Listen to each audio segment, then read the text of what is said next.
As Donald Trump began his march through American democracy toward the White House earlier this year, my mind kept drifting to a passage I'd read years before as a graduate student from the first book on politics ever written, Plato's Republic.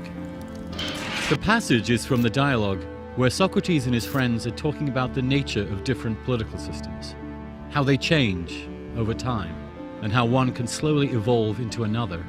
Socrates says something pretty shocking. Tyranny is probably established out of no other regime than democracy. Democracy was defined as a political system which maximizes two things: equality and freedom. Everyone is equal, and everyone can do whatever he or she likes. And the longer a democracy lasts, Socrates says, the more democratic it becomes. Its freedoms multiply until it becomes a many-colored cloak decorated in all hues. Men are interchangeable with women, and all their natural differences forgotten. Animals have rights. Foreigners can come and work just like citizens. Children boss their parents around.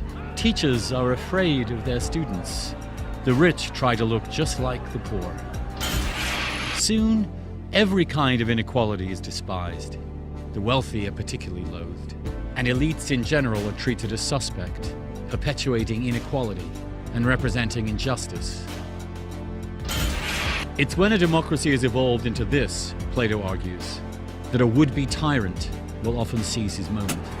He is usually of the elite, but is in tune with the time, given over to random pleasures and whims, feasting on food, and especially sex. He makes his move by taking over a particularly obedient mob and attacking his wealthy peers as corrupt. He's a traitor to his class, and soon his elite enemies find a way to appease him or are forced to flee. Eventually, he stands alone, offering the addled, distracted, and self-indulgent citizens a kind of relief from democracy's endless choices and insecurities. He rides a backlash to excess. Too much freedom seems to change into nothing but too much slavery, and offers himself as the personified answer to all problems, to replace the elites and rule alone on behalf of the masses.